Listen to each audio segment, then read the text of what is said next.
Imagine waking up, lighting a cigarette before your feet hit the floor and thinking, it's 8 a.m. What pairs well with this? Chips, salsa, and a White Claw. That was me, peak adulting in 2020.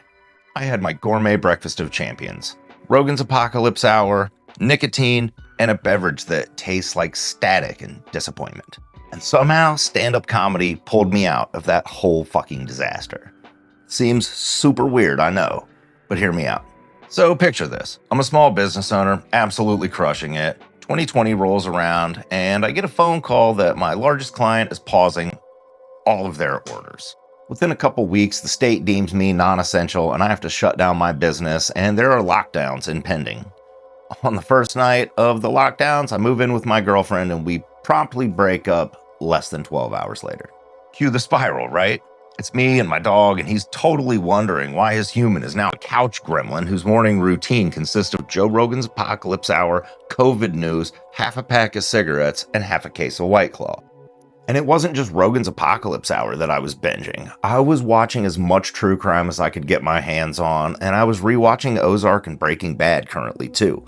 It wasn't like I was completely surrounding myself with COVID news, but it was all doom and zero smiles. I'd finally get myself out of bed, do some half-hearted pull-ups while I watched more doom on the television. And after about an hour, I'd think, everything's pointless, I've got nothing to do. Which was totally not true, but I'd go back to bed anyway. I'd wake up from my little morning nap and think, let's upgrade from White Claw to moonshine, and I'd start scrolling on Facebook and watching more doom on the television. So at this point, we've upgraded from complete shit show to toddler with a fake ID.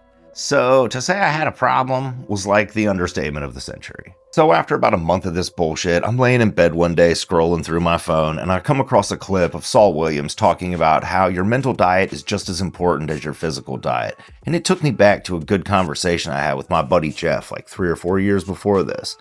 We weren't talking COVID back then, we were just talking about what we were into and what had been taking up some of our time.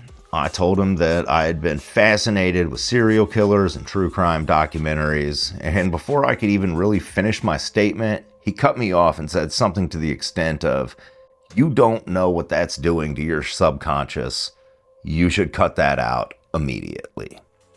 And of course, I kind of blew him off because I didn't read this in some mega published self-help book, and he used to follow fish around. So coming across this clip and remembering this conversation with my buddy made me think, my mental diet right now is nothing but doom and gloom. What if I switch this up and replace Rogan's Apocalypse Hour with a stand-up comedy special? And the results were absolutely shocking. It turns out the world being on fire is way easier to handle when you replace panic attacks in the morning with punchlines. So when I stumbled across this clip of Saul Williams talking about how much your mental diet matters, it really hit home to me, considering my mental diet and my physical diet consisted of doom, COVID news, nicotine, and chips and salsa. And in that moment, I realized that my brain was pretty much just a dumpster fire with a subscription to everything awful I could ever want to watch. So when I switched from doom to stand-up in the morning, it wasn't like it instantly fixed my life, but I'll tell you one thing, it introduced something into my day that wasn't there before. Laughter. Quick science break because there's actual brain chemistry behind this, and I'm about to pretend like I'm qualified enough to talk about it. So when we laugh, our brain is pretty much just throwing a party. Dopamine for pleasure, serotonin for mood, it's reducing stress hormones, and it's even releasing those bonding chemicals like oxytocin.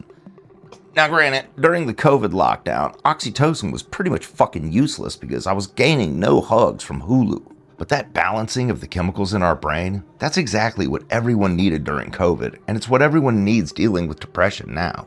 And who would have thought that watching a video of a fat guy talk about drinking too much with his shirt off would bring joy into your life and therefore reduce your need for drinking too much?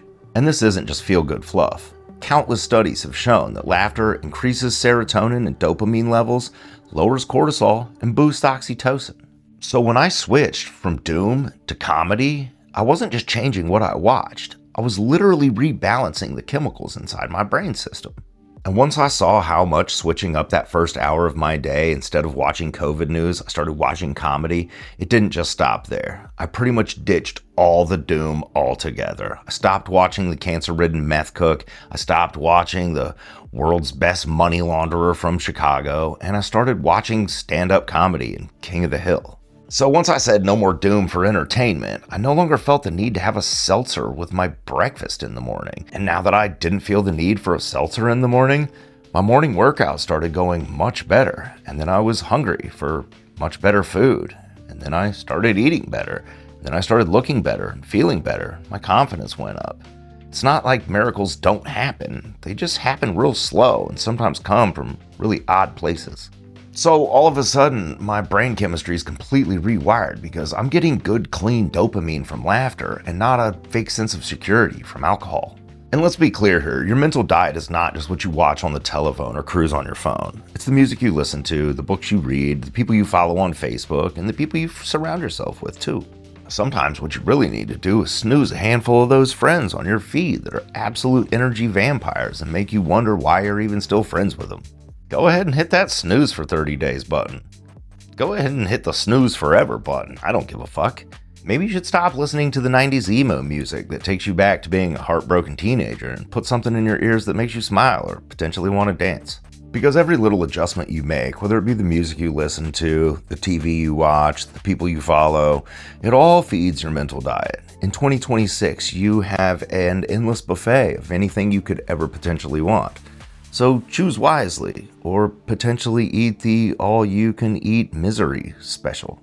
We are all the Amazon generation, and we expect everything to be delivered to our front door within 24 hours. But help with depression does not work like that. It's small little steps. When I started my day with doom, that's all I saw. When I started my day with laughter, I started seeing things to smile about in a world that was on fire.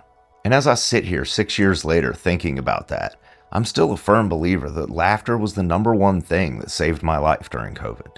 So if you're currently feeling depressed or currently caught in a spiral, skip the doom scroll tomorrow and put on something that makes you laugh.